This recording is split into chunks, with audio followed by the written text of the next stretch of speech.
नमस्कार प्रिय विद्यार्थियों। आज के वीडियो के माध्यम से हम लोग चर्चा करेंगे राजनीति विज्ञान के बारे में। अगर आप बीए के थर्ड सेमेस्टर में हैं, यानी कि बीए थर्ड सेमेस्टर में आपने एडमिशन करवा लिया है या नहीं करवाया है, सेकंड का पेपर दे चुके हैं और आप यह सोच रहे हैं कि थर्ड सेमेस्टर में राजनीति विज्ञान के अंतर्गत हमको क्या पढ़ना है, कैसे पढ़ना है, तो थर्ड सेमेस्टर में पॉलिटिकल साइंस में आपको पढ़ना होता है भारत में राजनीतिक प्रक्रिया यानी पॉलिटिकल प्रोसेस इन इंडिया के बारे में आपको जानना होता है। यह आपके पेपर का नाम है, ठीक है। अब इसमें कौन कौन से चैप्टर पढ़ने हैं, कुल मिलाकर के आपको 8 इकाइयों के बारे में पढ़ना पड़ेगा, जिसमें आज के वीडियो के माध्यम से हम पहली इकाई के बारे में पूरा चर्चा करेंगे। एक इकाई में कम से कम 4 से 5 सब्जेक्ट होते हैं, मतलब 4 से 5 चैप्टर्स होते हैं।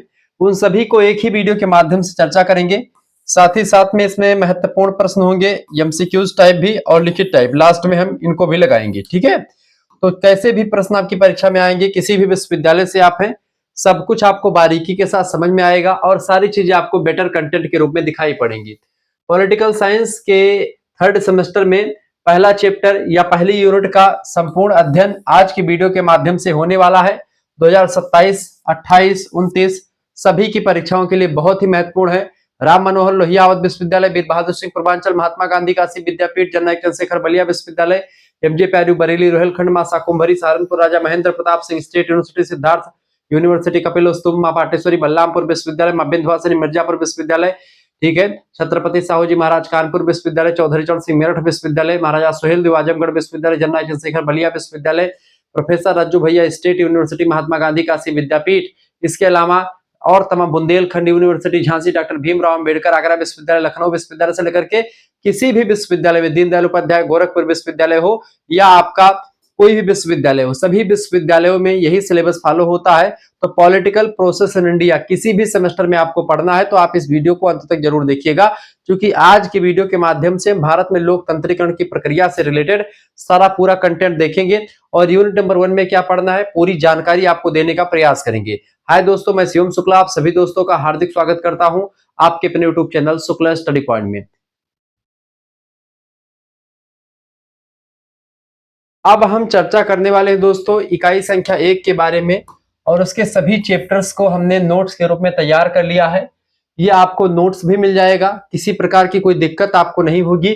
सारे नोट्स आपको एकदम से वेल अप टू डेट बना दिए गए हैं और हैंड रिटन नोट्स पूरा आपको मिल जाएगा। ऐसे ही आपको तमाम सारे नोट्स आपके लिए तैयार किए गए हैं। हर एक यूनिट के हर एक चैप्टर्स के नोट्स आपको यहाँ पर दिखाई देंगे और कहीं पर आपको कोई किताब या सीरीज खरीदने की जरूरत नहीं पड़ेगी अगर आप इस वीडियो को अंत तक देखेंगे और हमारे कोर्स में ज्वाइन हो जाएंगे। पीडीएफ कोर्स की फीस मात्र 100 रुपए रखी गई है पूरे एक सेमेस्टर के सभी सब्जेक्ट की, ठीक है। और अगर आपको मैं बता दूं कि सभी सब्जेक्ट का मिल जाएगा केवल 100 रुपए फीस में, और अगर आप 1 साल तक की फीस जमा करना चाहते हो थर्ड एंड फोर्थ, यानी पूरा थर्ड सेमेस्टर 6 महीने, पूरा फोर्थ सेमेस्टर 6 महीने, 1 साल तक की फीस मात्र और मात्र 150 रुपए में सभी सब्जेक्ट का आपको मिलेगा। को करिकुलर का भी और 3-4 सब्जेक्ट जो आपके होते हैं उन सभी का नोट्स आपको मिलेगा मात्र और मात्र 150 रुपए में। आप जो है सीरीज खरीदते हैं मार्केट से और उस सीरीज का दाम होता है एक सीरीज का 60 रुपए, कम से कम 4 या 5 सब्जेक्ट आपको पढ़ना पड़ता है, ठीक है। तो उसका आपका दाम कम से कम 300 रुपए या 250 रुपए खर्च हो जाते हैं एक सेमेस्टर की सीरीज खरीदने में। और यहाँ पर आपको 2 सेमेस्टर की सीरीज अगर खरीदेंगे तो कम से कम आपके 500 से लेकर के 600 रुपए खर्च हो जाते हैं सीरीज खरीदने में। ये पैसे आपके खर्च नहीं होंगे जब आप हमसे नोट्स प्राप्त करेंगे, हमारे व्हाट्सएप ग्रुप में जुड़ेंगे। कैसे जुड़ना है इसको भी आपको मैं समझा देता हूं। नोट्स की जो एक प्रकार से जो क्वालिटी होगी कुछ इस तरीके से होगी। नोट्स आप ये देख लीजिए, बहुत ही बेटर क्वालिटी का नोट्स है दोस्तों, कहीं पर आपको भटकना नहीं पड़ेगा। सब कुछ आपको एकदम माइंड मैप टाइप का नोट्स, हर एक चीजों को तथ्यगत चीजें बताई गई हैं, मतलब कहीं पर आपको भटकना नहीं ना तो कहीं पर आपको जाना है, सब कुछ इकट्ठा मिलेगा। इंपॉर्टेंट पर्सन, इंपॉर्टेंट फैक्ट सब कुछ आपको मिलेगा। अब कोर्स में जुड़ना कैसे इसको मैं थोड़ा सा आपको बताने का प्रयास करता हूं। आपको तुरंत एसएमएस कर देना है 9984 039 139, इस नंबर पर व्हाट्सएप पर एसएमएस कर दीजिएगा। ये नंबर शुक्ला सर का नहीं, मेरा नंबर, इस पर आप एसएमएस कर दीजिएगा अपना नाम, अपनी यूनिवर्सिटी का नाम, अपने सब्जेक्ट का नाम और आप किस सेमेस्टर में हैं अपने सेमेस्टर का नाम लिख के भेज दीजिएगा। मेरे हिसाब से जो ऑफर चल रहा है थर्ड एंड फोर्थ सेमेस्टर का, जिसके लिए मैंने एक कोर्स की व्यवस्था की है, तो ये ऑफर अभी चल रहा है कि अगर 2 सेमेस्टर का एक बच्चा फीस इकट्ठा जमा करता है तो मात्र 150 रुपए फीस में पूरा 1 साल तक की फीस उसकी कंप्लीट हो जाएगी और 1 साल तक उसको 150 रुपए में तमाम सारे सब्जेक्ट के आपको नोट्स मिलते रहेंगे, जिसमें आपकी मेजर, माइनर, को करिकुलर सभी सब्जेक्ट शामिल होंगे। यहाँ पर आपको करना क्या है, जैसे आप एसएमएस करेंगे इतना, आपके पास एक क्यूआर कोड स्कैनर भेजा जाएगा, उसी पर आपको मात्र 150 रुपए फीस जमा कर देने हैं, थर्ड एंड फोर्थ सेमेस्टर दोनों के लिए।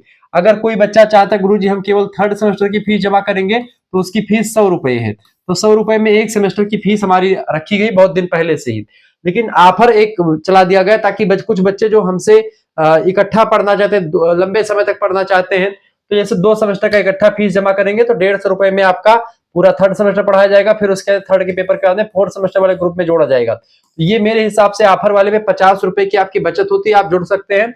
आप तो आपको यहाँ पर क्या मिलेगा, जैसे कोई लाइव क्लास होती तो उसकी लिंक सबसे पहले आपको अपडेट मिल जाएगी व्हाट्सएप ग्रुप में। वीडियो लेक्चर, जो पुरानी वीडियो लेक्चर प्लेलिस्ट, उसकी लिंक आपको मिल जाएगी। सबसे इंपॉर्टेंट बात, ये लिंक वगैरह तो आपको मिल ही जाएगी, लेकिन सबसे इंपॉर्टेंट बात है इसकी पीडीएफ नोट्स की। अब की बार पीडीएफ नोट्स आपके लिए बहुत ही बेटर क्वालिटी के बनाए गए हैं, हैंड रिटन टाइप के, और ऐसे नोट्स आपको कहीं पर नहीं मिलने वाले हैं। ये नोट्स आप प्राप्त कर पाएंगे, इस नोट्स की फोटोकॉपी आप निकलवा करके अपने घर पे आराम से तैयारी कर सकते हैं। ना केवल बीए की बल्कि किसी कंपटीशन की तैयारी कर रहे हैं, उसमें भी अगर आप पॉलिटिकल साइंस पढ़ रहे हैं तो आपकी तैयारी बहुत ही बेटर हो जाएगी, क्योंकि ऐसे तथ्यवत जानकारी इस नोट्स में तैयार की गई, बहुत ही जबरदस्त है। इसके साथ साथ इसकी क्वालिटी क्या है कि एमसीक्यूज यानी ऑब्जेक्टिव प्रश्न की भी तैयारी आपकी हो जाएगी, और अति लघु उत्तरीय, लघु उत्तरीय, दीर्घ उत्तरीय, लिखित टाइप की जो परीक्षा होती है उसकी भी तैयारी हो जाएगी। यानी किसी भी टाइप का एग्जाम आपका हो रहा हो, दोनों टाइप के नोट्स आपको मैं दूंगा। तो ये आपके लिए कम से कम 5 से 6 वर्ष के क्वेश्चन पेपर पिछले साल के, वो सब भी आपको ग्रुप में मिलते रहेंगे। चाहे पेपर आपका लिखित वाला हो, चाहे ऑब्जेक्टिव वाला, सभी प्रकार के क्वेश्चन पेपर का सोल्यूशन सब कुछ आपको यहाँ पर इकट्ठा मिल जाता है, कहीं पर भटकना नहीं पड़ता। सबसे इंपॉर्टेंट बात यह है कि को करिकुलर का एग्जाम जो ऑब्जेक्टिव भी होता है, उसके कम से कम पिछले 5 सालों के क्वेश्चन पेपर विभिन्न विश्वविद्यालयों के कम से कम 10 प्रैक्टिस सेट आपको को करिकुलर के मिल जाते हैं यहाँ पर। तो आपको कोई भी सीरीज या किताब खरीदने की जरूरत नहीं पड़ती है। तुरंत एसएमएस करें 9984 039 139 पर और हमारे साथ जुड़ जाए दोस्तों। अब हम चैप्टर नंबर 1 की तरफ बढ़ते और चीजों को बताने का प्रयास करते हैं। दोस्तों ये आपके लिए बहुत ही जबरदस्त है कि पॉलिटिकल साइंस का ऐसा आपको बढ़िया नोट्स आपके लिए तैयार कर दिया गया है, जिसमें आपको कहीं से कुछ पढ़ना है, खरीदना नहीं पड़ता है, बस आप इसको पढ़ लीजिएगा। इसकी आपके लिए छूट है कि इसको आप निकलवा करके भी अपने घर पे रख सकते हैं, पढ़ सकते हैं। देखिए परिचय, सबसे पहले भारत में लोकतंत्रीकरण की प्रक्रिया को हम समझते हैं। यहाँ दोस्तों आप देखेंगे यूनिट नंबर 1 के अंतर्गत हम क्या पढ़ेंगे।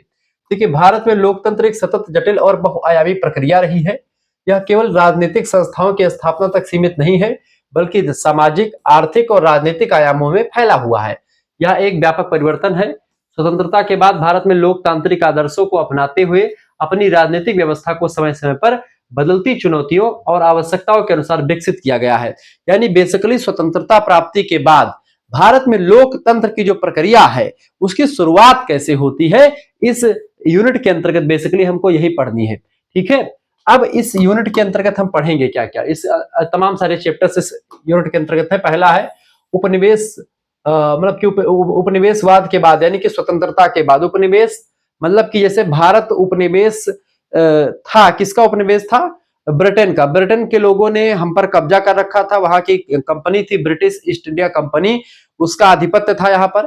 तो वो लोग उपनिवेशवाद की विचारधारा पर आगे बढ़ते थे। तो जब यहां से हमको छोड़ करके गए, उसी को कहते उपनिवेश उत्तर, यानी उपनिवेशवाद युग के बाद वाला काल को उपनिवेश उत्तर कहते हैं। भारत में लोकतांत्रिकरण की प्रक्रिया, यानी कि process of democratisation in post colonial India, यानी कि जो है कॉलोनियल इंडिया यानी उपनिवेशवाद के बाद की जो इंडिया है, उसमें लोकतंत्रीकरण की प्रक्रिया कैसे ही, प्रोसेस कैसे आगे बढ़ा, उसको समझेंगे पहले चैप्टर में। दूसरे चैप्टर में लोकतंत्र के आयाम, सामाजिक, आर्थिक और राजनीतिक आयाम के बारे में चर्चा करेंगे। तीसरा होगा स्वतंत्रता के बाद भारतीय राजनीतिक व्यवस्था को आकार देने वाले कारक। इन सभी चीजों के बारे में आज की वीडियो के माध्यम से आप जानेंगे। महत्व इसका दोस्तों यह है लोकतंत्रीकरण की प्रक्रिया का इस यूनिट में। यह यूनिट भारत में लोकतंत्र के विकास और उसकी प्रकृति को समझने में यह इकाई मदद करेगी हमारी।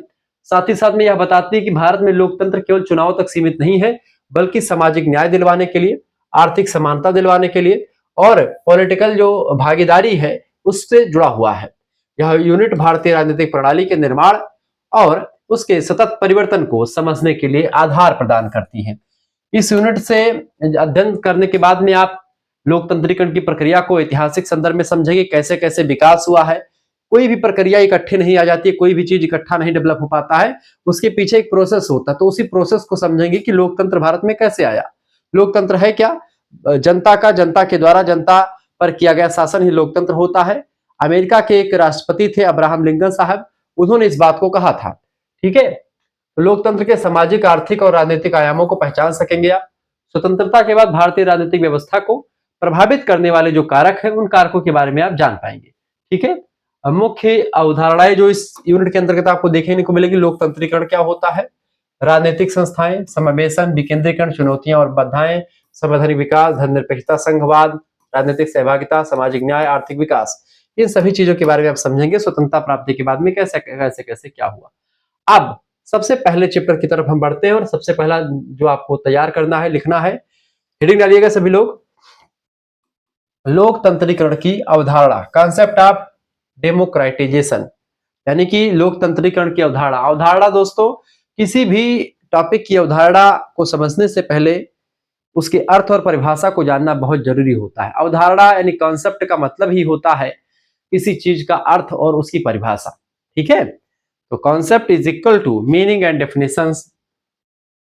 लोकतंत्रीकरण, डेमोक्रेटाइजेशन से आशय एक ऐसी प्रोसेस से है, एक ऐसी प्रक्रिया से है दोस्तों, जिसके द्वारा किसी समाज या राजनीतिक व्यवस्था में लोकतांत्रिक मूल्यों यानी कि डेमोक्रेटिक वैल्यूज, इंस्टीट्यूशंस यानी संस्थाएं, और प्रोसेस यानी प्रक्रियाएं, इनका क्रमिक विस्तार यानी कि इनका एक सीरियल क्रम में कैसे विस्तार हुआ और गहराई से समावेश होता है, यानी गहराई से इसमें समावेश होता है किसका, लोकतांत्रिक मूल्यों, संस्थाओं और प्रक्रियाओं का क्रमिक विस्तार और गहराई से समावेश होता है किसमें, किसी समाज या राजनीतिक व्यवस्था में।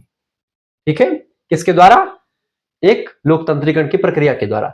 लोकतंत्रीकरण की प्रक्रिया के द्वारा या एक ऐसी प्रक्रिया है जिसके द्वारा होता क्या है, किसी समाज या किसी राजनीतिक व्यवस्था में जो लोकतांत्रिक मूल्य हैं, जो लोकतांत्रिक संस्थाएं हैं, जो लोकतांत्रिक प्रक्रियाएं हैं, उनका क्रमिक विस्तार होता है और गहराई समावेश होता है।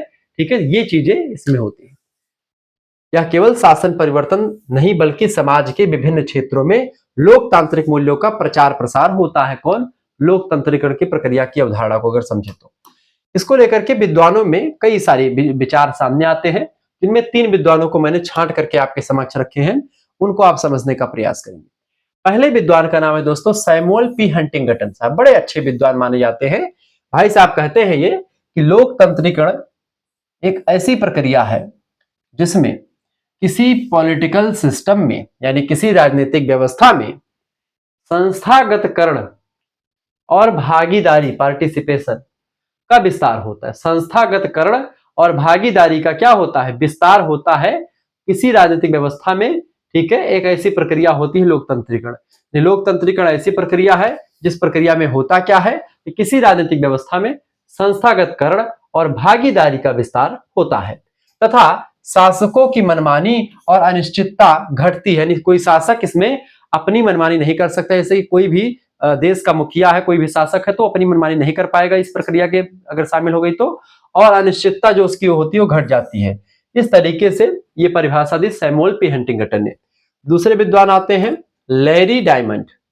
लैरी डायमंड कहते हैं कि लोकतंत्रीकरण एक दीर्घकालीन प्रक्रिया है, यानी एक कम समय में नहीं आई है, ये एक लंबे समय की प्रक्रिया है, दीर्घकालिक प्रक्रिया है, जिसमें एकाधिकारवादी या सैन्य शासन से लोकतांत्रिक व्यवस्था की ओर संक्रमण होता है।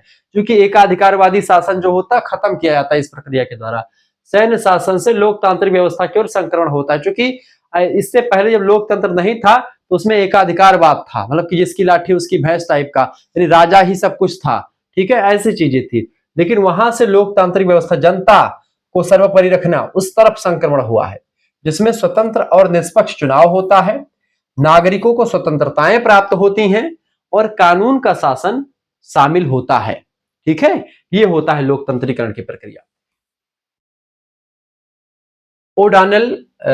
गिलमरो ओडोनेल कहते हैं कि लोकतंत्रीकरण एक ऐसी प्रक्रिया है जिसमें समाज के प्रमुख समूहों के बीच ऐसा समझौता बनता है कि वे राजनीतिक संघर्ष को हिंसा के बजाय संवैधानिक और लोकतांत्रिक तरीकों से हल करेंगे।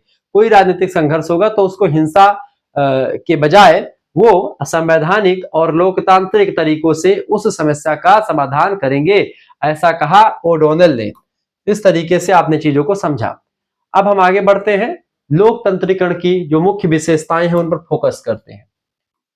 देखिए, सत्ता का वैध और उत्तरदायी प्रयोग होता है इसमें, यानी कि जो जिसका उपयोग, मतलब जो जिसका हकदार है उसको वही मिलता है, लोकतंत्रीकरण में यही होता है। दूसरी बात, नियमित, स्वतंत्र और निष्पक्ष चुनाव होता है, यानी हमेशा चुनाव होता है, नियम से हर 5वें साल, स्वतंत्रता से होता है और निष्पक्ष चुनाव होता है, किसी पर कोई दबाव नहीं बनता। नागरिक स्वतंत्रताएं मिलती हैं लोगों को, और नागरिकों के जो अधिकार हैं उनकी रक्षा भी लोकतंत्र में होती है, इस प्रक्रिया के तहत होती है। इनमें कानून का शासन होता है, यानी कि जो है रूल ऑफ लॉ होता है, जैसे विधि के समक्ष समानता होती है, कानून का शासन होता है, किसी एक व्यक्ति का शासन नहीं होता, कानून जो कहता है उसके हिसाब से चीजें आगे बढ़ती है। राजनीतिक दलों और विपक्ष की वैध भूमिका होती है, यहाँ पर पॉलिटिकल पार्टीज होती हैं, वो चुनाव लड़ सकती हैं, जो पार्टी जीती है वो पक्ष की सरकार होती है, और जो हार जाती है वो विपक्षी होती है। विपक्ष को भी बोलने का अधिकार है, पक्ष को भी बोलने का अधिकार है, यानी ये भी लोकतंत्र में होता है। और जनता की राजनीतिक भागीदारी और जागरूकता भी यहाँ पर शामिल की जाती है। तो ये सारी विशेषताएं किसकी है? लोकतंत्रीकरण की विशेषताएं। यानी लिख लीजिएगा आप, सत्ता का वैध और उत्तरदायी प्रयोग, नियमित, स्वतंत्र और निष्पक्ष चुनाव, नागरिक स्वतंत्रताएं और अधिकारों की रक्षा, कानून का शासन, राजनीतिक दलों और विपक्ष की वैध भूमिका, जनता की राजनीतिक भागीदारी और जागरूकता, ये विशेषताएं हैं लोकतंत्रीकरण की।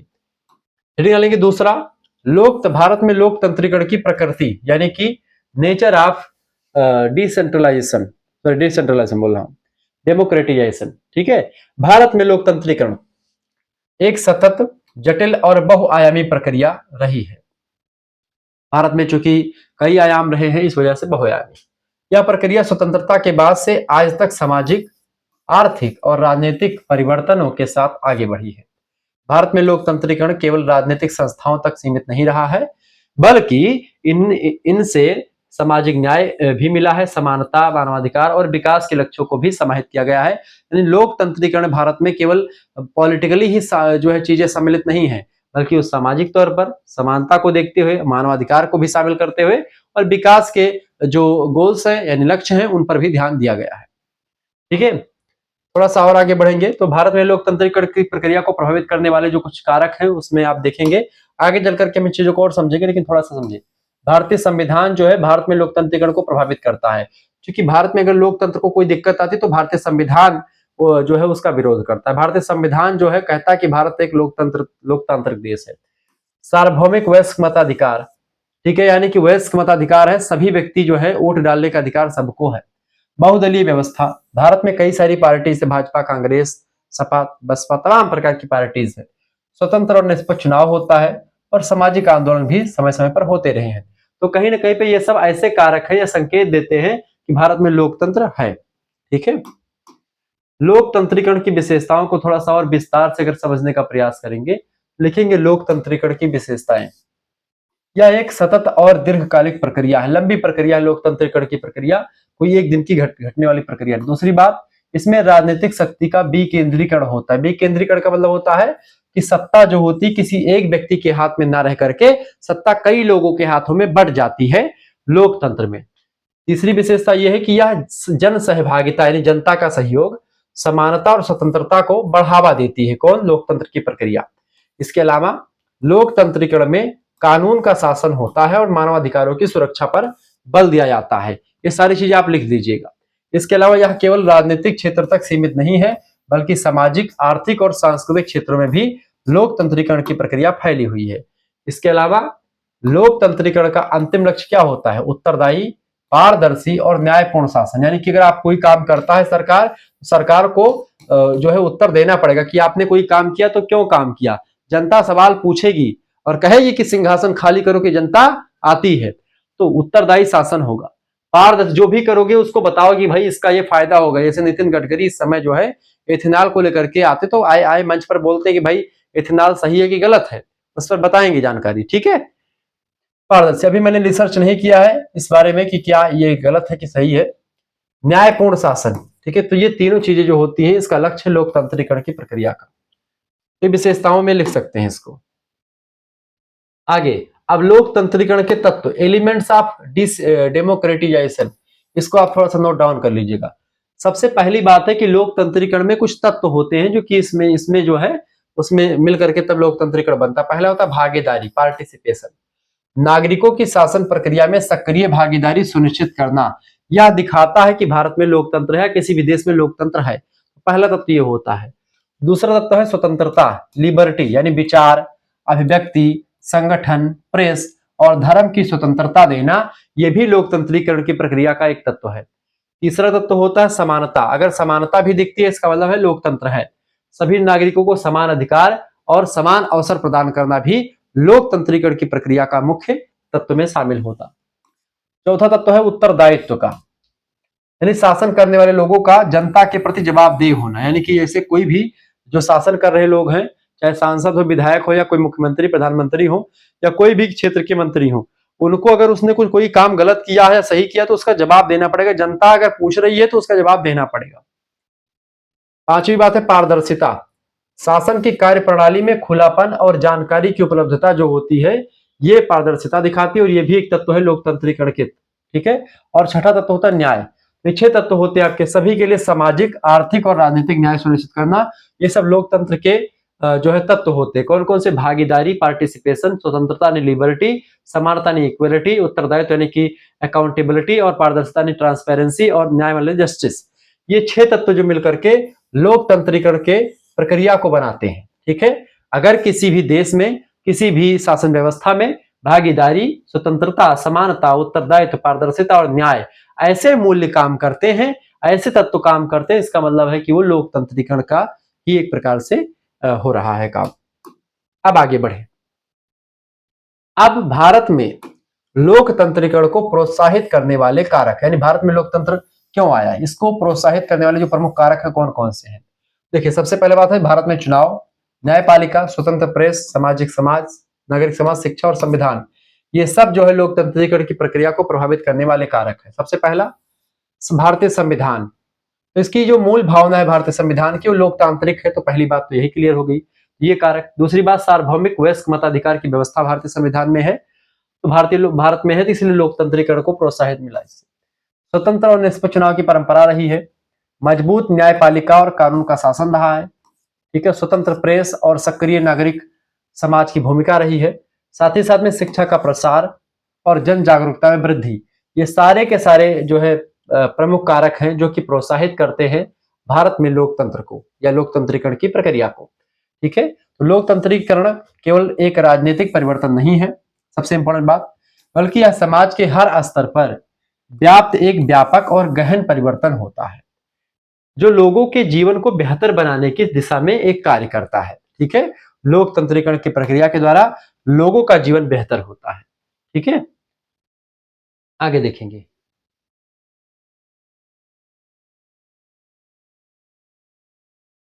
देखेंगे लोकतंत्रीकरण की प्रक्रिया, प्रोसेस ऑफ डेमोक्रेटाइजेशन। लोकतंत्रीकरण एक क्रमिक और सतत प्रक्रिया है जो समय के साथ साथ समाज और राजनीतिक व्यवस्था में लोकतांत्रिक मूल्यों, मानदंडों और संस्थाओं को मजबूत बनाती है।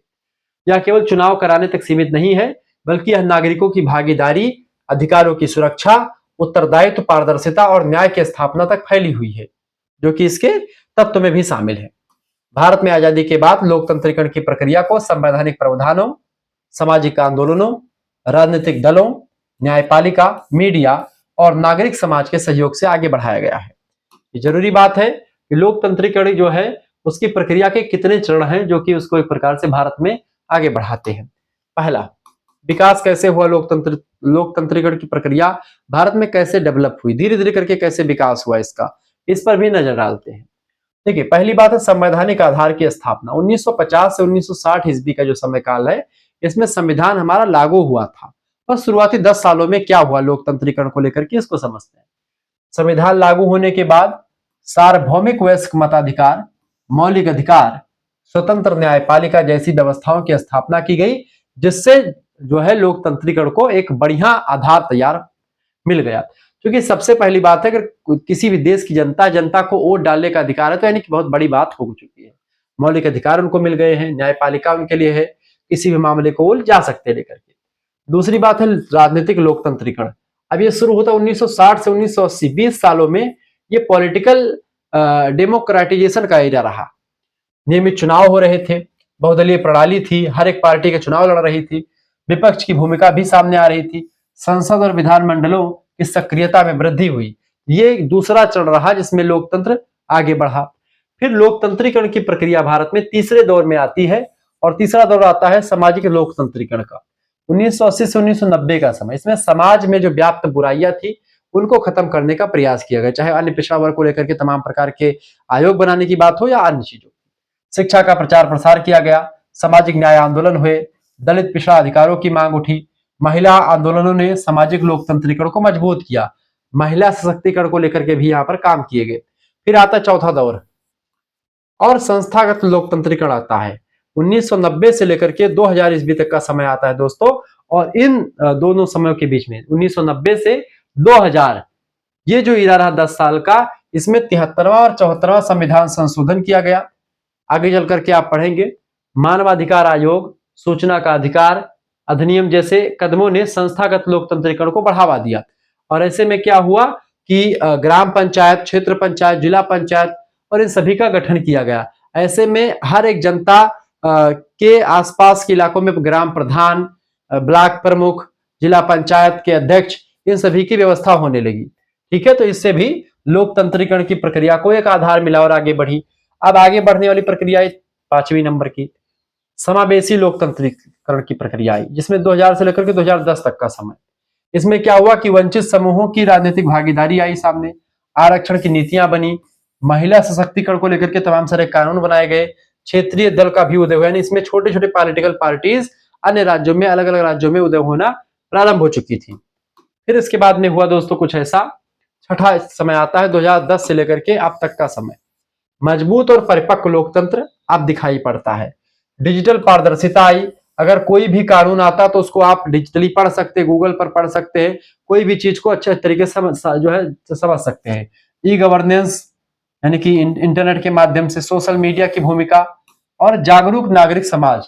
पहले अगर सरकारें कोई काम करती थी जनता तक वो बातें पहुंच ही नहीं पाती थी। आज क्या है, अगर सरकार ने थोड़ा सा भी काम गलत किया जनता तुरंत जान जाती, जनता जो उनकी जो है एकदम से पीछे पड़ जाती सरकारों के। तो आज वो दौर चल रहा है।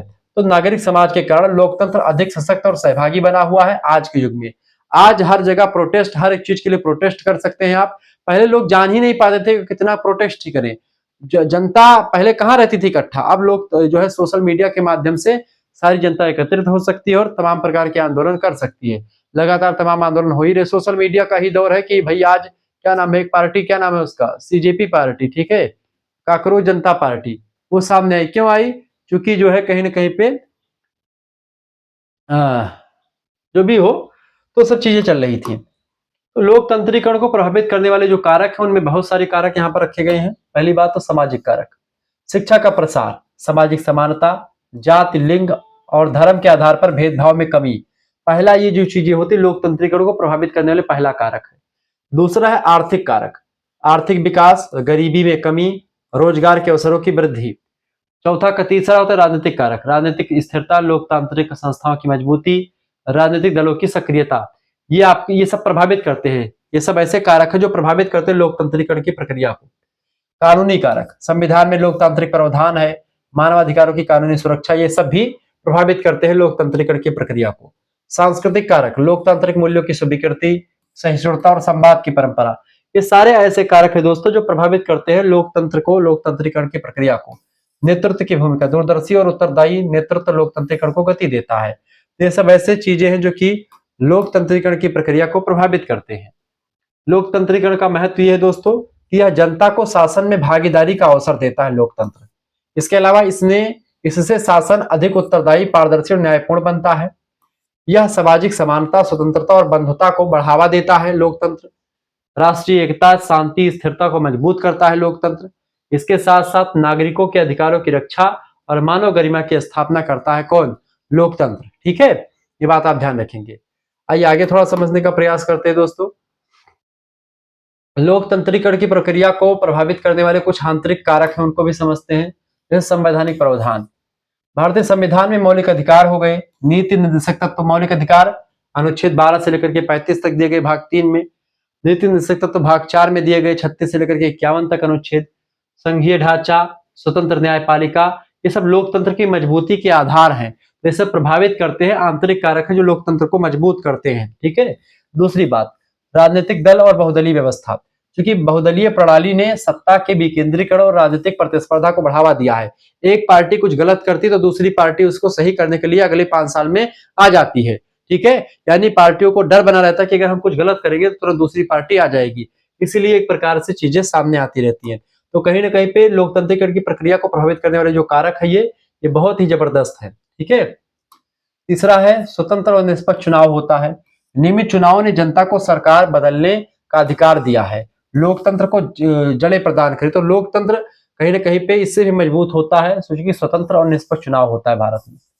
न्यायपालिका की स्वतंत्रता। न्यायपालिका ने संविधान की रक्षा, मौलिक अधिकारों की सुरक्षा और सरकार पर नियंत्रण में महत्वपूर्ण भूमिका निभाई है। अगर सरकार या विधायिका यानी जो कानून बनाने वाली संस्था है उसने कुछ गलत किया, उसने कुछ गलत कानून बनाया, जनता को प्रताड़ित किया, जनता के मौलिक अधिकारों को मानने से इनकार किया, तो सुप्रीम कोर्ट में आप जाकर के सरकार के खिलाफ एक्शन ले सकते हैं, उनके खिलाफ केस कर सकते हैं। यहां तक का प्रावधान है आपको। तो लोकतंत्रीकरण की प्रक्रिया को मजबूत करने वाले जो आंतरिक कारक हैं ये बड़े ही महत्वपूर्ण है। पांचवी बात है मीडिया की स्वतंत्रता। आजकल स्वतंत्र प्रेस है, प्रेस किसी भी टाइप के क्वेश्चन पूछ सकते हैं सरकार से। मीडिया ने सरकार की नीतियों की आलोचना की, भ्रष्टाचार के खुलासे किए और जनमत बनाने में योगदान दिया। आज लेकिन कुछ मीडिया जो है ऐसे नहीं है, हालांकि इस पर चर्चा नहीं करेंगे, बाद में बताएंगे, नहीं तो 2 कौड़ी का टीचर कहा जाएगा। ठीक है। चलिए आगे देखते हैं। शिक्षा और जागरूकता। शिक्षा के प्रसार और राजनीतिक जागरूकता ने नागरिकों को अधिकारों और कर्तव्यों के प्रति सचेत किया है। ठीक है। तो कहीं ना कहीं पे लोकतंत्रीकरण की प्रक्रिया को ये सारे कारक हैं जो आंतरिक कारक है, मीडिया की स्वतंत्रता, शिक्षा और जागरूकता, न्यायपालिका की स्वतंत्रता, स्वतंत्र और निष्पक्ष चुनाव, राजनीतिक दल और बहुदलीय व्यवस्था, संवैधानिक प्रावधान, ये सब लोकतंत्रीकरण की प्रक्रिया को प्रभावित करने वाले आंतरिक कारक हैं। ठीक है। पूछा जाए तो आसानी से बता पाएंगे। और वैसे भी बाह्य कारक की बात की तो बाह्य कारक कुछ ये है, आंतरिक कारक बाह्य कारक पूछे चाहे वैसे डायरेक्टली पूछे तो कोई भी चीज आप लिख सकते हैं। मैं तो पूरा खोल करके आपको समझा रहा हूं ताकि कोई भी दिक्कत ना हो आपको। बाह्य कारक जैसे वैश्वीकरण होता, तो ये भारत देश के अंतर्गत जो कारक थे मैंने आपको बताया। अब वैश्वीकरण यानी विश्व स्तर पर बाह्य कारक। वैश्वीकरण विचारों, सूचनाओं और प्रौद्योगिकी के आदान प्रदान ने लोकतांत्रिक मूल्यों को बढ़ावा दिया है। क्योंकि अलग अलग देशों में लोकतंत्र कैसे कैसे काम कर रहा है ये सब भी इसमें देखना पड़ता है। मानवाधिकार आंदोलनों का प्रभाव। विश्व स्तर पर मानवाधिकारों की मांग ने भारत में भी लोकतांत्रिक चेतना को क्या किया, मजबूत कर दिया। क्योंकि विश्व में जब लोकतंत्र जैसे दिखेगा तो भारत में भी वैसे ही होगा। अंतरराष्ट्रीय संस्थाओं का प्रभाव पड़ रहा है, क्योंकि अगर लोकतंत्र किसी देश में है, अगर लोकतंत्र का हनन हो रहा है तो विश्व स्तर पर कुछ ऐसी संस्थाएं हैं जो कि लोकतंत्र की रक्षा के लिए कदम उठाएंगी, इसीलिए लोकतंत्र बना रहता है। जैसे संयुक्त राष्ट्र हो गया, यूएन, विश्व बैंक है, आईएमएफ है। ठीक है। इन सभी संस्थाओं ने सुशासन, पारदर्शिता और लोकतांत्रिक मानकों को क्या किया है, बढ़ावा दिया है। इसके अलावा विदेशी अनुभवों से सीख, अन्य देशों के लोकतांत्रिक अनुभवों और सफल मॉडलों से प्रेरणा मिली है। क्योंकि अन्य देश में लोकतंत्र जो पहले था उसको हमने देखा कि वहां पर लोकतंत्र कैसे सफल रहा और लोकतंत्र आने से वहां की जो है प्रशासन में कैसी सुधार आया है। तो उन चीजों को देख करके हम वहां से मोटिवेशन लेकर के अपने यहाँ पर भी लोकतंत्र को फॉलो करते हैं। तो ये बाह्य कारक है जो कि प्रभावित करते हैं लोकतंत्र को। सूचना और संचार क्रांति। इंटरनेट, सोशल मीडिया और डिजिटल प्लेटफॉर्म ने नागरिकों को अधिक जागरूक बना दिया और सशक्त बना दिया। ठीक है। और फिर उसके बाद शीत युद्ध का अंत और लोकतंत्र की लहर। 1990 के बाद क्या हुआ या उसके दशक में विश्व भर में लोकतंत्र की लहर ने भारत में भी लोकतांत्रिकरण को नया आयाम दिया और भारत में भी लोकतंत्र आया और लोकतंत्र का एक नया जो है अध्याय जुड़ा। ठीक है। लोकतंत्र का एक नया जो है साँचा सामने आया हमारे, जिस पर हम लोग आगे बढ़े। ठीक है। अच्छा, लोकतांत्रिक भारत में लोकतंत्रीकरण की उपलब्धियां क्या क्या क्या अचीवमेंट हुआ इससे, अगर ये आया इससे क्या क्या फायदा हुआ, क्या क्या नुकसान हुआ, सबको समझते हैं। पहली बात तो विश्व का सबसे बड़ा लोकतंत्र और नियमित चुनाव की परंपरा कहां पर है, भारत में। तो ये पहला हमको हासिल ये हुआ कि विश्व का सबसे बड़ा लोकतंत्र कहां पर है, भारत में। दूसरी बात, सार्वभौमिक वयस्क मताधिकार का सफल क्रियान्वयन हुआ, यानी हर एक व्यक्ति भारत का जो 18 साल से ऊपर है वो वोट डालने का अधिकार उसको मिल चुका और वो एक प्रकार से अच्छा माना गया। तीसरी बात, शांतिपूर्ण मत हस्तांतरण की परंपरा स्थापित हुई, शांतिपूर्ण तरीके सत्ता हस्तांतरण। चूंकि अभी मान लेते हैं मोदी जी हार जाए तो वो झगड़ा नहीं करेंगे कि हम अपनी कुर्सी से नहीं हटेंगे, कुर्सी छोड़ देंगे, क्योंकि उनको जनता ने हटा दिया है। ये भी हुआ। पंचायती राज संस्था, पहले कि कोई राजा होता था, राजा को अगर हटाने के लिए बड़ा मेहनत करनी पड़ती थी, बहुत मारपीट होती थी। आजकल क्या है, आप जनता चुनी गई, जनता आपको चुनी है, जनता आपको हटा भी सकती है, जनता हटाई तुरंत आप अपना इस्तीफा देंगे और तुरंत दूसरे को शपथ दिलवाएंगे। ठीक है, ये सब चीजें। और क्या हुआ है, न्यायपालिका की स्वतंत्रता और सक्रियता, मतलब सक्रिय भूमिका इससे हुई है। ठीक है, ये तमाम प्रकार की चीजें सामने आई हैं दोस्तों। तो ये बहुत सारी उपलब्धियां लोकतंत्रीकरण की प्रक्रिया से हमारे सामने आई हैं। ठीक है, मीडिया, नागरिक समाज और जन आंदोलनों की सक्रियता बढ़ी है। महिलाओं, दलितों, पिछड़ों और अल्पसंख्यकों का राजनीतिक सशक्तिकरण हुआ है, उनको उनका अधिकार मिला है। सूचना का अधिकार, मनरेगा, शिक्षा का अधिकार जैसे कानूनों में पारदर्शिता और जवाबदेही बढ़ी है, जो एक प्रकार से बड़ी अच्छी बात है। तो लोकतंत्र के आने से बहुत सारा कुछ अचीवमेंट हमको मिला है। लोकतंत्रीकरण के समक्ष प्रमुख चुनौतियां जो रही हैं वो बहुत सारी रही हैं, जैसे गरीबी, अशिक्षा और आर्थिक असफलता, आर्थिक असमानता लोकतंत्र के मार्ग में बाधा उत्पन्न करती आई। ठीक है, जातिवाद, सांप्रदायिकता, क्षेत्रवाद जैसे जो सामाजिक बुराइयां हैं, ये भी कहीं ना कहीं पे बाधा उत्पन्न करती हैं, चुनौती है, लोकतंत्र को सफल बनाने के मार्ग में बाधा उत्पन्न करती हैं। ठीक है, इसके अलावा राजनीति का अपराधीकरण और भ्रष्टाचार। आजकल राजनीति में क्या हो रहा है, अपराधीकरण हो रहा है। राजनीतिक लोग ही बड़े बड़े पदों पर चुके हैं तो अपराध कर देते हैं, और सफेदपोश अपराध जो है बहुत ज्यादा बढ़ चुका है। ठीक है, धन, बल और बाहुबल का चुनाव में प्रभाव आजकल खूब देखने को मिलता है, क्योंकि आप देखते हैं बाहुबल का प्रयोग खूब होता है। ठीक है, जिसके पास जितनी दबंगई है वही चुनाव अच्छे तरीके से जीत लेता है। ठीक है, एक नॉर्मल व्यक्ति अगर चाहे कि सांसद के चुनाव लड़ करके जीत जाए, दैट इज इम्पॉसिबल। तो भैया जैसे अगर सांसदीय का चुनाव आपको लड़ना है या विधायकी का, तो आपको टिकट ही नहीं मिलेगा। पहली बात, जिसके पास पावर होगी, जिसकी भुजाओं में ताकत होगी, जिसके पास पैसा खूब होगा, उसी को टिकट मिलेगा और वही आगे बढ़ेगा। बाकी जल्दी टिकट उकट नहीं मिलता है। ठीक है, ये सब चीजें हैं। इसके अलावा नक्सलवाद, आतंकवाद और अलगाववाद जैसी समस्याएं भी सामने आई हैं। प्रशासनिक अक्षमता और लाल फीताशाही की भी चीजें सामने दिखाई पड़ी हैं। मीडिया पर कारपोरेट और राजनीतिक दबाव भी यहाँ पर दिखाई पड़ता है। तो कहीं ना कहीं पे मतलब कि जहां पर लोकतंत्रीकरण की प्रक्रिया के कुछ फायदे हैं, वहीं पर कुछ उसके डीमेरिट्स भी हैं, यानी कि उसके कुछ जो है हानियां भी हैं। भारत में लोकतंत्रीकरण की प्रक्रिया सतत बहुआयामी और गतिशील रही है। अनेक चुनौतियों के बावजूद भारत ने लोकतंत्र को न केवल बनाए रखा, बल्कि इसे और गहरा किया है। यह प्रक्रिया भविष्य में भी समाज के समावेशी, न्यायपूर्ण और प्रगतिशील विकास की दिशा में महत्वपूर्ण भूमिका निभाती रहेगी। यानी ठीक ठाक प्रक्रिया है, भले ही इसमें कुछ दो मेरिट मतलब डिमेरिट्स हो, लेकिन ठीक है। भारत में लोकतंत्रीकरण की प्रक्रिया की जो चुनौतियां हैं, उन चुनौतियों को थोड़ा सा और विस्तार समझते हैं। देखिए, सबसे पहली बात, गरीबी, अशिक्षा, आर्थिक असमानता लोकतंत्र के मार्ग में बाधा उत्पन्न करती है। बिल्कुल ठीक बात है। जातिवाद, संप्रदायवाद, क्षेत्रवाद जैसी सामाजिक बुराइयां लोकतांत्रिक एकता को कमजोर करती हैं। राजनीति का अपराधीकरण और भ्रष्टाचार लोकतंत्र की छवि को क्या करता है, धूमिल करता है। चुनावी प्रक्रिया में धन, बल और बाहुबल का बढ़ता प्रभाव भी लोकतंत्र को खोखला कर रहा है। मीडिया और कारपोरेट राजनीतिक दबाव से निष्पक्षता प्रभावित होती है। जन जागरूकता की कमी और लोकतांत्रिक मूल्यों की सही समझ का कमी दिखाई पड़ती है।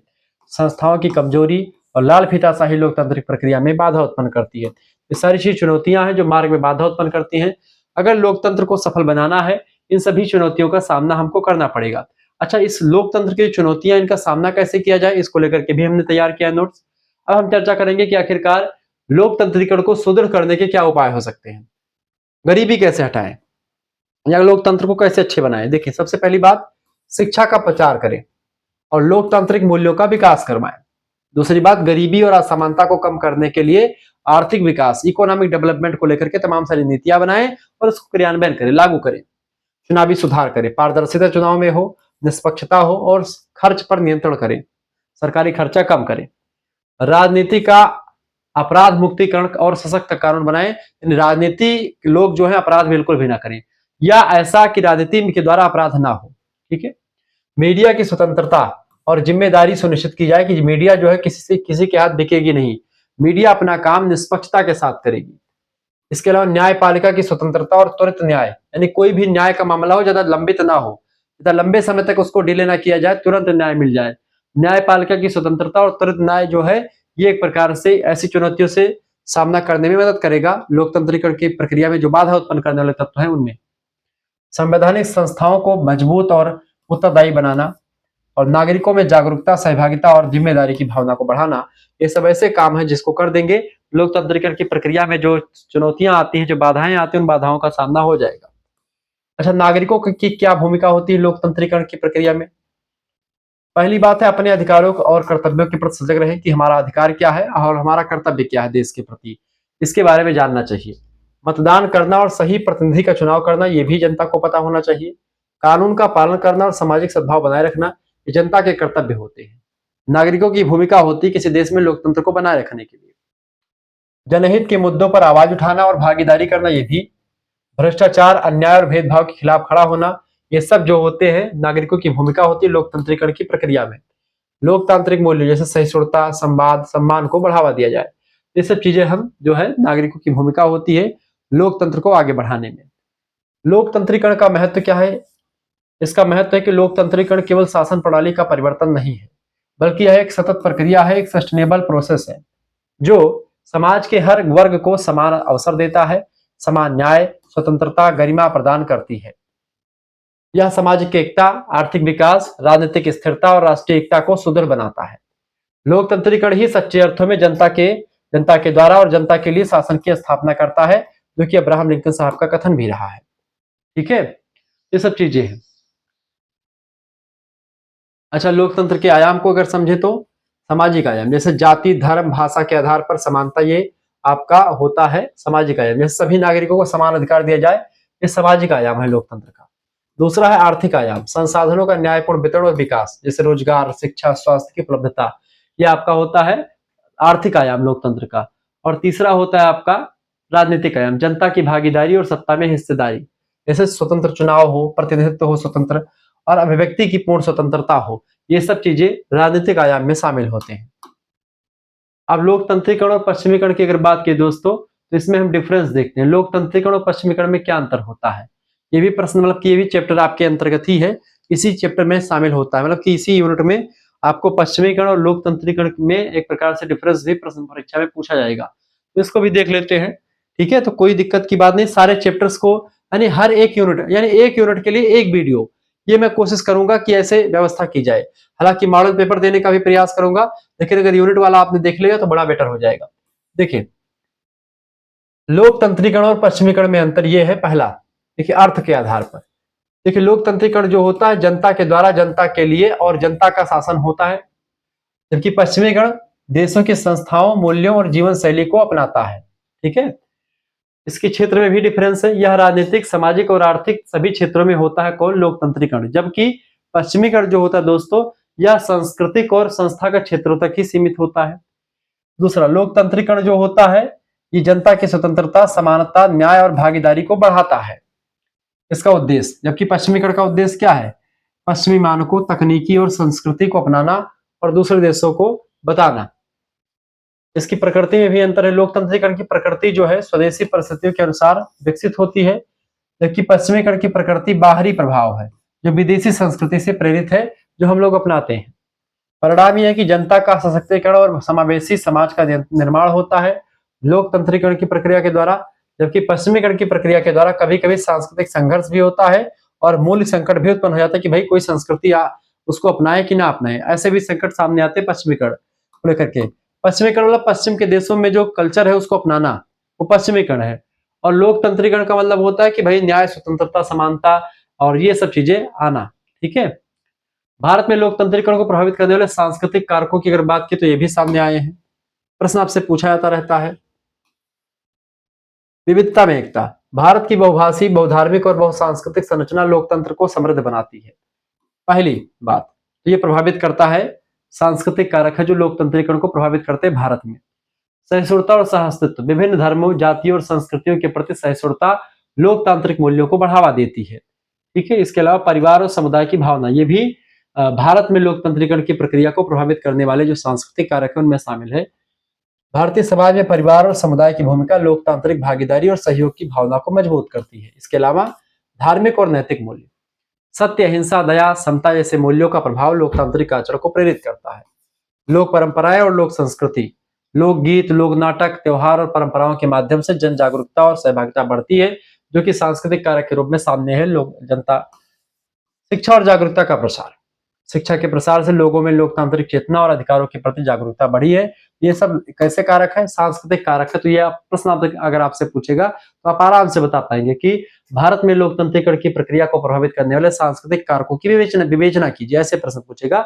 आराम से इतने पॉइंट्स लेकर के आप समझा दीजिएगा। दूसरा, आर्थिक कारक आपसे पूछ सकता तो ये भी लिख दीजिएगा। पूछेगा कि भारत में लोकतंत्रीकरण की प्रक्रिया को प्रभावित करने वाले आर्थिक कारक कौन कौन से हैं। तो पहला कारक है आर्थिक विकास। आर्थिक विकास से क्या होता है, इकोनॉमिक डेवलपमेंट से लोगों की आय बढ़ती है, जिससे वे राजनीतिक प्रक्रिया में सक्रिय भागीदारी निभाते हैं। दूसरी बात औद्योगिकरण और शहरीकरण। उद्योगों और नगरों के विकास से लोगों में आधुनिक सोच और सहभागिता की भावना बढ़ती है, जिससे लोकतंत्र को अपनाने में बड़ी आसानी होती है। रोजगार के अवसरों में वृद्धि। रोजगार के अधिक अवसर मिलने से लोग आर्थिक रूप से स्वतंत्र होते हैं और स्वतंत्र लोग जो होते हैं लोकतंत्र में विश्वास उनका बढ़ता जाता है। इसके अलावा भूमि सुधार और संसाधनों के न्यायपूर्ण वितरण। इसमें सामाजिक और आर्थिक असमानताएं कम होती हैं और लोकतांत्रिक स्थिरता जो दोस्तों वो बढ़ती है। तो लोकतंत्रीकरण को प्रभावित करने वाले आर्थिक कारकों में ये सब चीजें शामिल हो रही हैं। और गरीबी उन्मूलन कार्यक्रम।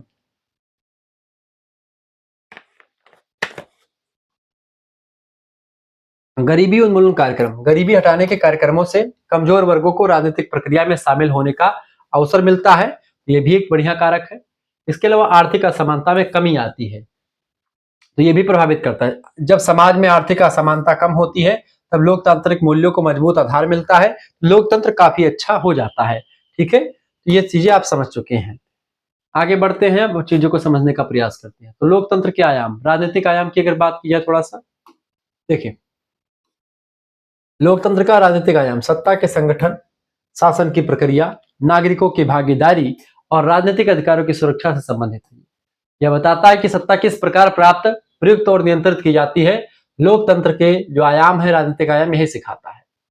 इसकी मुख्य विशेषताएं ये है, लोकतंत्र के जो राजनीतिक आयाम है उसकी विशेषताओं की अगर बात की है तो इसकी 6 विशेषताएं हमने यहाँ पर नोट डाउन करी है, लिखिए। जनसत्ता की स्थापना। सत्ता का स्रोत जनता होती है और वही अंतिम मतलब की जो है मतलब की होती है। ठीक है। दूसरी बात, संविधान की सर्वोच्चता। संविधान सर्वोपरि है और सभी संस्थाएं उसके अधीन काम करती हैं। मौलिक अधिकारों की सुरक्षा होती है। नागरिकों के मौलिक अधिकार सुरक्षित रहते हैं, जैसे अभिव्यक्ति की स्वतंत्रता, संघ बनाने की स्वतंत्रता, कहीं पर बसने की स्वतंत्रता, कहीं पर संगठन बनाने की स्वतंत्रता, ये सब चीजें। लोकतांत्रिक संस्थाएं जैसे संसद, विधानमंडल, न्यायपालिका, निर्वाचन आयोग, लोक सेवा आयोग जैसी संस्थाएं स्वतंत्र और निष्पक्ष काम करती हैं। इस तरीके से ये सब लोकतंत्र के पॉलिटिकल आयाम है, राजनीतिक आयाम है। नियमित और निष्पक्ष चुनाव। जनता अपने प्रतिनिधियों का चुनाव स्वतंत्र, निष्पक्ष और समय समय पर करती रहती है। तो ये सब आयाम जो है राजनीतिक आयाम है लोकतंत्रीकरण की प्रक्रिया के। और छठा आयाम है शासन की जवाबदेही। सरकार और सभी पदाधिकारी जनता के प्रति उत्तरदायी होती। जनता अगर चाहती कि भाई हमको जवाब चाहिए, किसी कोई भी काम अगर सरकार करती है उसका जवाब सरकार को देना पड़ेगा। ये लोकतंत्र के समाज मतलब की पॉलिटिकल राजनीतिक आयाम है।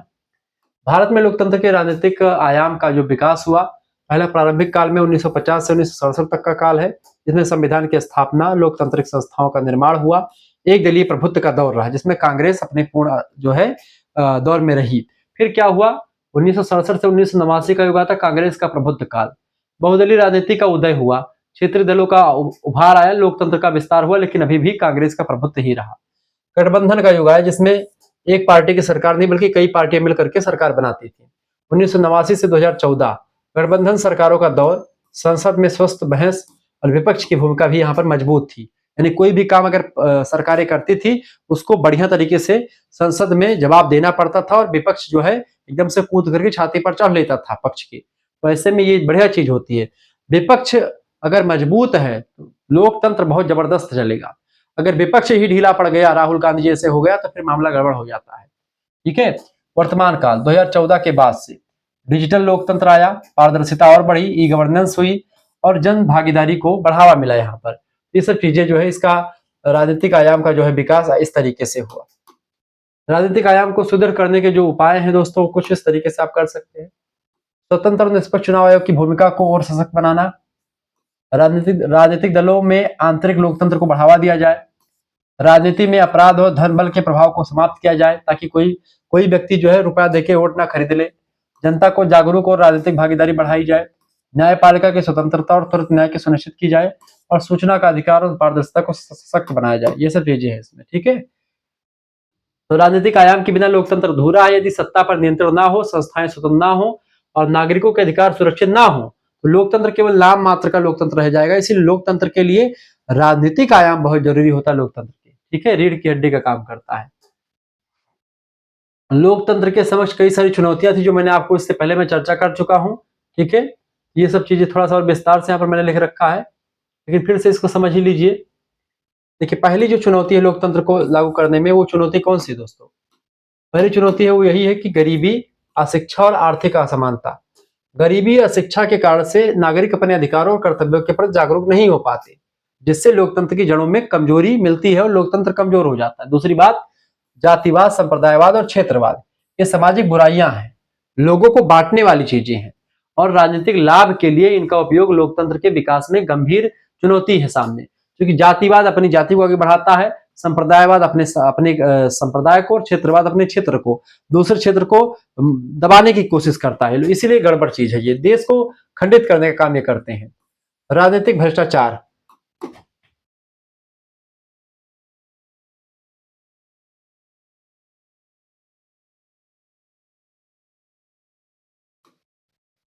रिश्तेदारी, रिश्वतखोरी, भाई भतीजावाद, पद का दुरुपयोग, इन सभी से जनता का विश्वास घट जाता है लोकतंत्र में, और लोकतंत्र की छवि धूमिल होती है। इसके अलावा धन, बल और बाहुबल का प्रभाव, चुनाव में धन और बल का उपयोग निष्पक्ष और स्वतंत्र चुनाव को प्रभावित करता है, जिससे लोकतांत्रिक मूल्यों को क्षति पहुंचती है।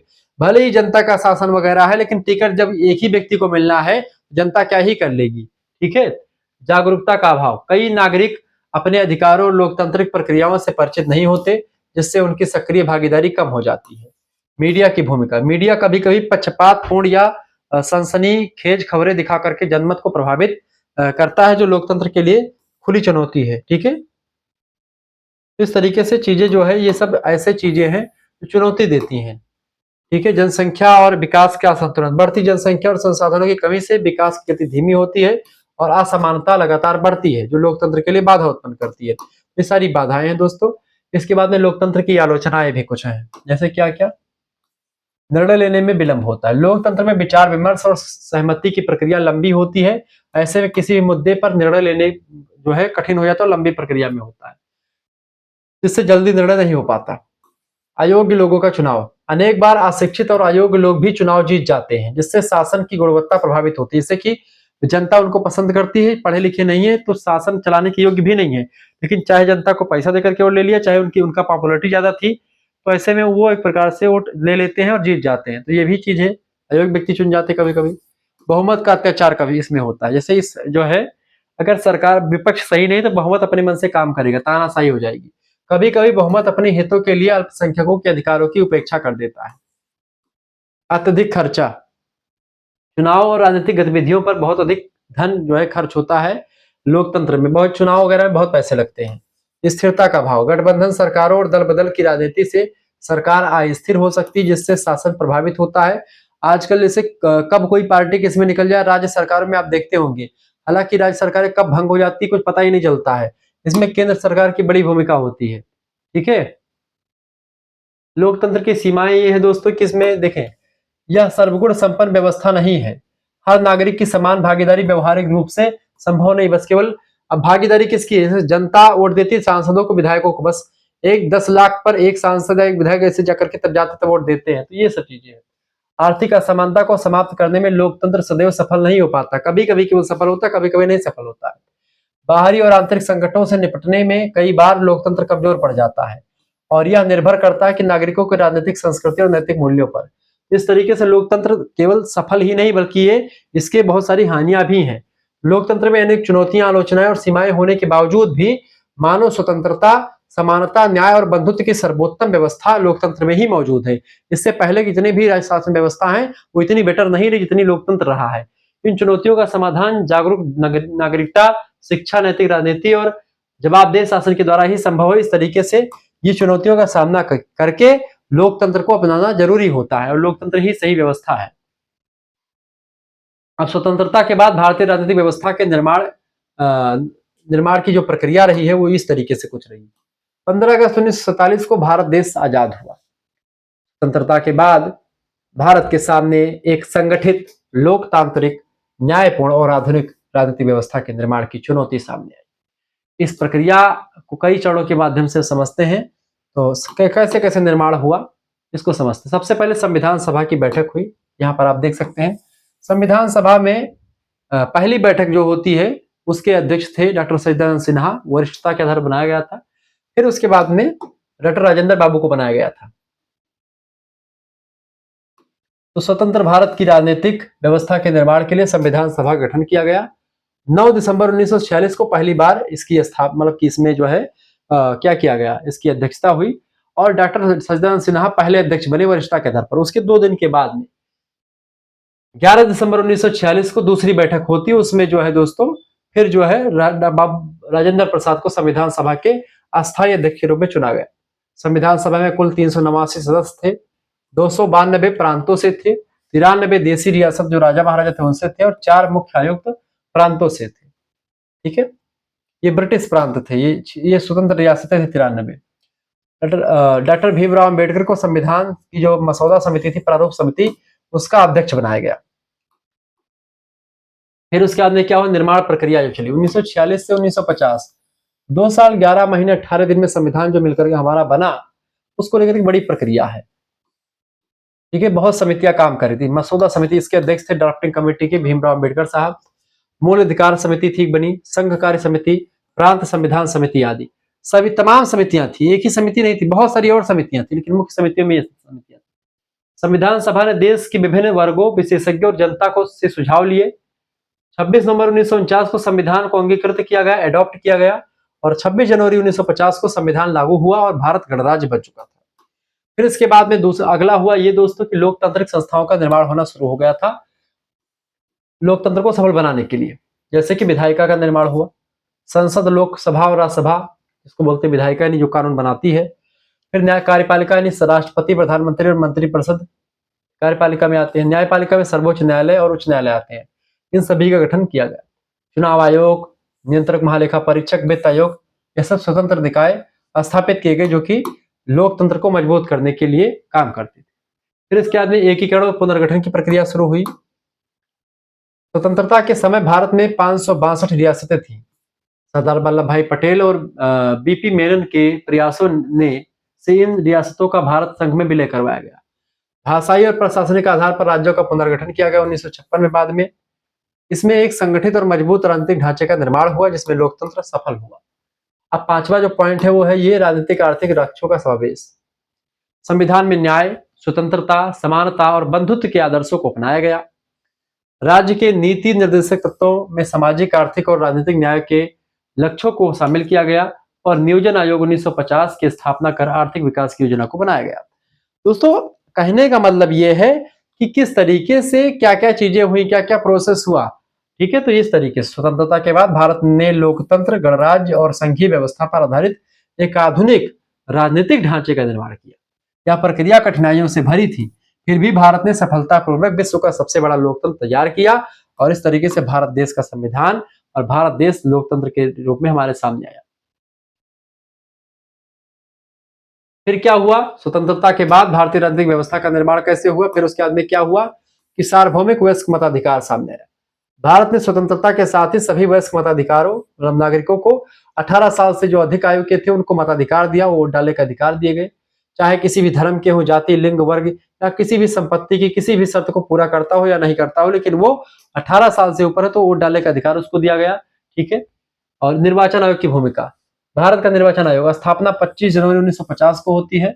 एक स्वतंत्र संवैधानिक संस्था है जो चुनावों का संचालन करवाती है, मतदाता सूची का निर्माण करती है, चुनाव कार्यक्रमों की घोषणा करती है, आचार संहिता के पालन को सुनिश्चित करती है। तो ये सब चुनाव आयोग करता है। फिर चुनाव आयोग की घोषणा करना, ये सब चीज, मतदाता की सूची तैयार करना, चुनाव के प्रचार का नियम बनाना, ये सब चीजें करता है। पॉलिटिकल पार्टी का पंजीकरण करना हुआ, सब चुनाव वाले करते। तो इसका आगे चल करके चैप्टर आप समझेंगे। स्वतंत्र और निष्पक्ष चुनाव। निर्वाचन आयोग की निष्पक्षता, ईवीएम का प्रयोग, मतदाता पहचान पत्र, पर्यवेक्षक प्रणाली तथा स्वतंत्र मीडिया जैसी व्यवस्थाओं की वजह से भारत में चुनाव स्वतंत्र, निष्पक्ष और पारदर्शी ढंग से संपन्न होते हैं। और लोकतंत्र का सबसे बड़ा यही चीज होता है कि लोकतंत्र सफल तभी माना जाता है चुनाव अच्छे तरीके से हो। दलीय व्यवस्था का विकास हुआ। फिर क्या हुआ कि भारत में दोस्तों एक दलीय प्रभुत्व कुछ दिनों तक रहा। प्रारंभिक दशकों में भारतीय राष्ट्रीय कांग्रेस का प्रभुत्व रहा, विशेषकर 1952 से 1967 तक। यह प्रभुत्व उसके राष्ट्रीय नेतृत्व, स्वतंत्रता संग्राम और भूमिका और संगठनात्मक शक्ति के कारण था। बहुदलीय व्यवस्था फिर आई 1967 के बाद।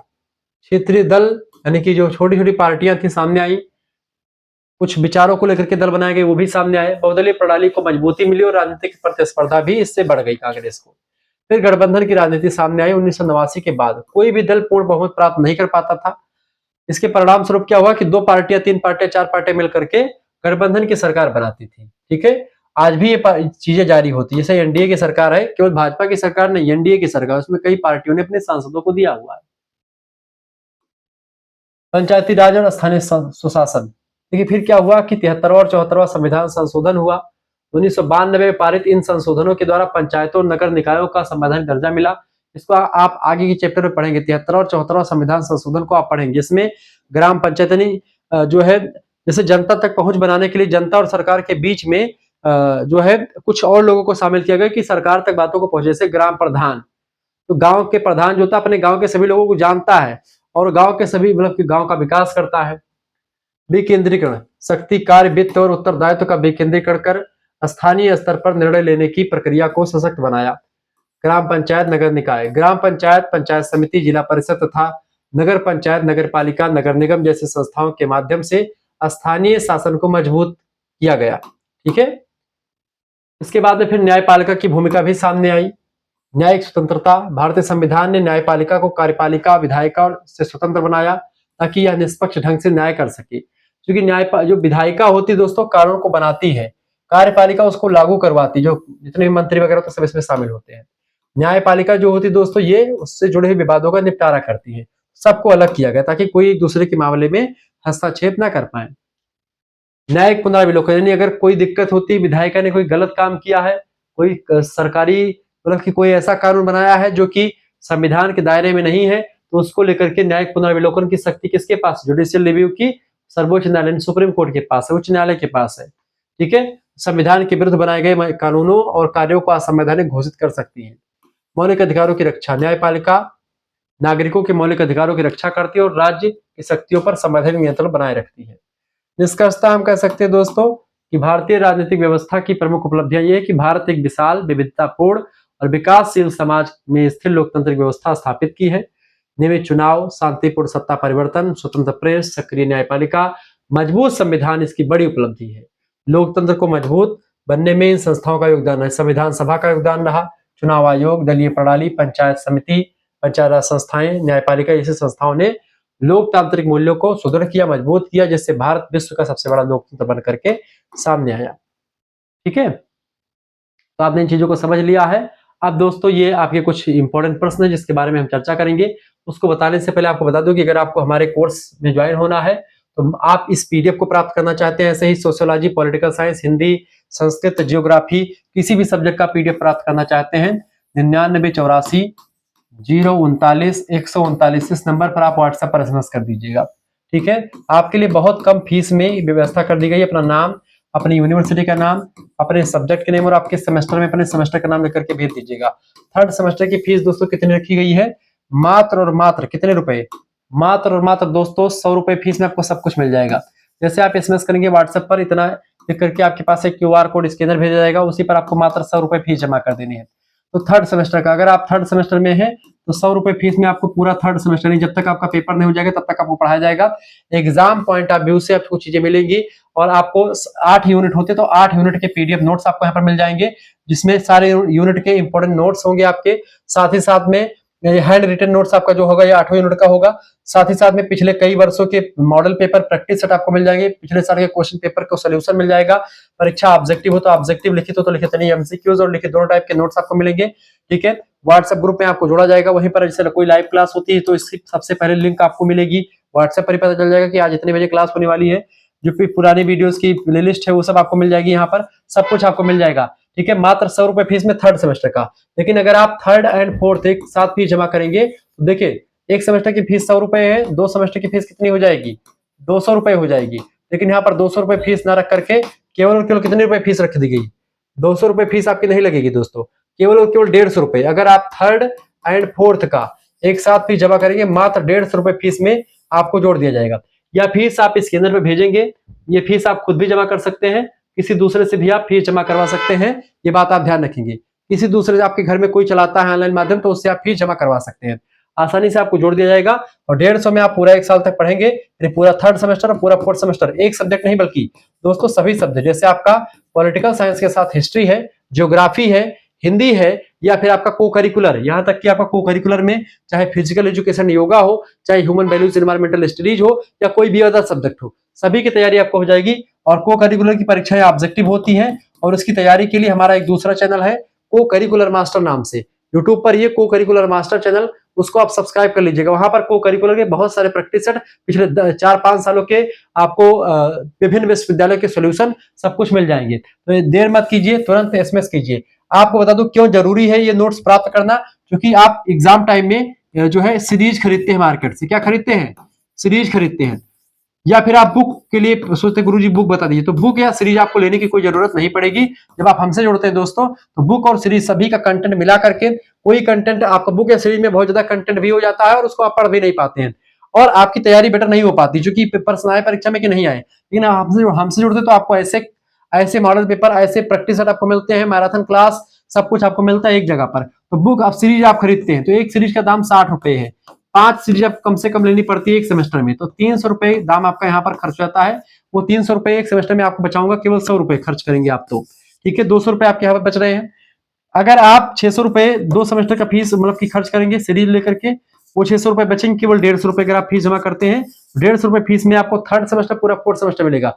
जो आपका 600 रुपए का सीरीज लेंगे वो मत लीजिए, आराम से आप 150 रुपए मेरे पास पेमेंट करेंगे, आपको यहाँ पर तमाम सारा नोट्स मिल जाएगा। हैंड रिटन नोट्स आपके लिए व्यवस्था की गई दोस्तों, आपको घबराने की कोई जरूरत अब की बार नहीं है। बहुत ही अव्वल दर्जे का नोट्स है। तुरंत एसएमएस करें 9984 039 पर और तुरंत ज्वाइन हो जाएं। देर बिल्कुल भी नहीं करना आपको। और प्रैक्टिस सेट एग्जाम टाइम में model paper, revision class, marathon class की इतनी प्रैक्टिस मैं आपको दे दूंगा, पहले से दे दूंगा आपको। अभी से आज जुड़ेंगे, आज से ही तमाम सारे प्रैक्टिस आपको मिल जाएंगे, तमाम सारे नोट्स आपको मिल जाएंगे। आप परीक्षा में जाइए, आराम से अपनी तैयारी कीजिए, पढ़िए। आप इस पीडीएफ को निकलवा करके आराम से अपने घर पर पढ़िए। नहीं निकलवाने का मन है, आराम से पढ़िए, ठीक है। आप फोन से पढ़ लीजिए, अगर निकलवा सकते हैं निकलवा करके भी पढ़ सकते हैं, कोई इशू नहीं है इसमें। इसमें नीचे आपके ऑब्जेक्टिव प्रश्न भी मैंने दे रखे हैं। आइए ऑब्जेक्टिव प्रश्नों को हम जो है चर्चा करने का प्रयास करते हैं। 20 ऑब्जेक्टिव क्वेश्चन इस यूनिट से मैंने बनवाए हैं, आप इसको देखिए। पहला प्रश्न, लोकतंत्रीकरण की प्रक्रिया किस प्रकार की प्रक्रिया है, बताएं। 4 ऑप्शन है आपके। लोकतंत्रीकरण की प्रक्रिया कैसी प्रक्रिया है दोस्तों? सतत और क्रमिक प्रक्रिया है, बिल्कुल बी ऑप्शन इसका राइट आंसर होगा। दूसरा प्रश्न है, लोकतंत्रीकरण की प्रक्रिया का मुख्य उद्देश्य क्या है? इसका उद्देश्य जनता की भागीदारी और अधिकार को सुनिश्चित करना, ठीक है। तीसरा प्रश्न आप देखेंगे दोस्तों, तीसरा प्रश्न है, भारत में लोकतंत्रीकरण की प्रक्रिया किस काल से प्रारंभ मानी जाती है, तो बताएंगे। दोस्तों 1947 से लोकतंत्रीकरण की प्रक्रिया शुरू मानी जाती है, क्योंकि 1947 में हमारा देश आजाद हुआ था। चौथा प्रश्न, लोकतंत्र की राजनीतिक आयाम किसे संबंधित है? लोकतंत्रीकरण की राजनीतिक आयाम जो है दोस्तों, सत्ता का विवरण और राजनीतिक भागीदारी, इससे रिलेटेड होता है। ऑप्शन नंबर इसका सी करेक्ट आंसर होगा। 5वां नंबर प्रश्न आप देखें दोस्तों, 5 नंबर प्रश्न आपका आ चुका है। प्रश्न, लोकतंत्र की आर्थिक आयाम का मुख्य लक्ष्य क्या है? आर्थिक समानता और अवसर की समानता को सुनिश्चित करना। लोकतंत्र की सामाजिक आयाम किस पर आधारित है? ये सामाजिक समानता और न्याय और गरिमा पर आधारित है। ऑप्शन नंबर इसका करेक्ट आंसर क्या हो जाएगा? बी ऑप्शन इसका बिल्कुल राइट आंसर हो जाएगा। अगला क्वेश्चन है, भारत में संवैधानिक लोकतंत्र की स्थापना किस वर्ष हुई? ये तो मैं वैसे कुछ क्वेश्चंस को आपको दे रहा हूं, बाकी पिछले साल के क्वेश्चन पेपर को मैं सॉल्व करवा दूंगा, ऑब्जेक्टिव वाला भी लिखित वाला भी, ठीक है, मॉडल पेपर के माध्यम से, तो भी आपको मिल जाएगा। ये तो यूनिट वाइज नोट्स मैंने तैयार किए, वो आपको। भारत में संवैधानिक लोकतंत्र की स्थापना किस वर्ष हुई थी? 1950 में। लोकतंत्रीकरण में नागरिकों की भूमिका क्या होती है दोस्तों? नीतियों में भागीदारी, जागरूकता और जिम्मेदारी निभाना, ये नागरिकों की भूमिका होती है लोकतंत्रीकरण की प्रक्रिया को सुदृढ़ बनाने के लिए। 9 नंबर प्रश्न आपका आ चुका है। प्रश्न है, लोकतंत्रीकरण को सुदृढ़ करने वाला प्रमुख कारक कौन सा है? देखिए, जन जागरूकता और शिक्षा, ये सबसे जरूरी होता है, जबकि अशिक्षा, भेदभाव, गरीबी, ये सब लोकतंत्रीकरण में बाधा उत्पन्न करने वाले तत्व है, जबकि जन जागरूकता और शिक्षा ये उस बाधा को खत्म करने के लिए है, ठीक है। 10वां प्रश्न, लोकतंत्र में स्वतंत्र और निष्पक्ष चुनाव का क्या महत्व है? लोकतंत्र में स्वतंत्र और निष्पक्ष चुनाव का महत्व दोस्तों, जनता की इच्छा का प्रतिबिंब, ठीक है। ऑप्शन नंबर इसका बी करेक्ट आंसर होगा। ये सब प्रश्न आप प्राप्त कर पाएंगे, ठीक है। तो ये आपका पीडीएफ नोट्स पूरा मिल जाएगा। ऐसा पीडीएफ नोट्स अगर मुझे मिल जाए तो मैं बहुत बढ़िया तैयारी कर लूं और पूरा का पूरा यूनिवर्सिटी टॉप कर दूं। लेकिन अगर आपको जुड़ना है, तुरंत ले लीजिए नोट, देर एक मिनट आपको देर नहीं करनी है, तुरंत एसएमएस करो, तुरंत ले लो, कोई दिक्कत की बात नहीं। डरो मत कि भाई जो है नंबर पर एसएमएस करेंगे, व्हाट्सएप पर। देखिए, एप्लीकेशन पर मैं नहीं पढ़ाता हूं, मैं केवल यूट्यूब पर पढ़ाता हूं और पीडीएफ नोट्स व्हाट्सएप ग्रुप के माध्यम से देता हूं, तो आप तुरंत जुड़ जाइए, देर मत कीजिए। बहुत कम फीस है दोस्तों। सभी सब्जेक्ट, आप सोचो सभी सब्जेक्ट 1 साल तक आपका मिलेगा, 1 साल तक सभी सब्जेक्ट, पूरा 3rd एंड 4th सेमेस्टर सभी सब्जेक्ट का पीडीएफ नोट्स, वीडियो लेक्चर सब कुछ आपको मिलेगा। कोई भी जानकारी आपको नहीं प्राप्त हो पाती तो आप हमसे पूछेंगे, डायरेक्टली हमसे जुड़ पाएंगे, हम उस जानकारी को आपको बताएंगे। तमाम सारे फायदे आपके हैं ग्रुप में जुड़ने के। भारत में पंचायती राज प्रणाली की शुरुआत किस वर्ष से हुई है? तो 1992 से हुई है। 73वां संविधान संशोधन इसी में एक प्रकार से पारित हुआ था और लागू हुआ 1993 में। लोकतंत्रीकरण की प्रक्रिया में मीडिया की क्या भूमिका है? जनमत निर्माण करना और सूचना का प्रसार करना। बी ऑप्शन इसका राइट आंसर हो जाएगा। अगला क्वेश्चन आप देखेंगे दोस्तों, प्रश्न है आपका, लोकतंत्र की प्रक्रिया में कौन सा कारक बाधा उत्पन्न करता है? तो भ्रष्टाचार और अशिक्षा जो है बाधा उत्पन्न करती है। अगला प्रश्न, राजनीतिक लोकतंत्रीकरण का क्या अर्थ है? तो राजनीतिक लोकतंत्रीकरण का अर्थ होता है दोस्तों सत्ता का जनता के प्रति जवाबदेह होना। ऑप्शन नंबर इसका बी करेक्ट आंसर हो जाएगा। अगला क्वेश्चन से 15 नंबर प्रश्न आपका आ चुका है, भारत में 73वां और 74वां संविधान संशोधन किससे संबंधित है? तो पंचायती राज और नगर पालिका से संबंधित है। ऑप्शन नंबर इसका बी करेक्ट आंसर हो जाएगा। 16 नंबर प्रश्न, लोकतंत्र में बहुलवाद का क्या अर्थ है? लोकतंत्र में बहुलवाद दोस्तों अनेक विचारधाराओं और समूहों का सहअस्तित्व। ऑप्शन नंबर इसका बी करेक्ट आंसर हो जाएगा। अगला प्रश्न आप देखेंगे, प्रश्न है लोकतंत्र की सामाजिक आयाम किससे संबंधित है? लोकतंत्र का सामाजिक आयाम दोस्तों सामाजिक समावेशन और समान अवसर से संबंधित है। ऑप्शन नंबर इसका बी करेक्ट आंसर होगा। 18 नंबर क्वेश्चन से, भारत में मौलिक अधिकार का उद्देश्य क्या है? नागरिकों की सुरक्षा और स्वतंत्रता ये मौलिक अधिकार का उद्देश्य है। भारतीय संविधान के अनुच्छेद 12 से लेकर के 35 तक मौलिक अधिकारों की बात करी गई है। लोकतंत्र की सफलता के लिए आवश्यक क्या है? जागरूक नागरिक और उत्तरदायी शासन। 20 नंबर प्रश्न, लोकतंत्रीकरण की प्रक्रिया का अंतिम लक्ष्य क्या है? जन कल्याणकारी राज्य की स्थापना करना, पब्लिक वेलफेयर स्टेट की स्थापना करना। बी ऑप्शन इसका राइट आंसर हो जाएगा।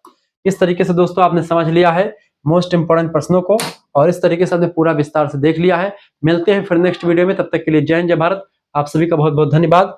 आपको अगर ग्रुप से जुड़ना है, पीडीएफ नोट्स प्राप्त करें 9984 039 139 इस नंबर पर व्हाट्सएप पर एसएमएस कर दीजिएगा अपना नाम, यूनिवर्सिटी का नाम, सब्जेक्ट में सभी नाम एसएमएस कर दीजिएगा 9984 039 139 पर।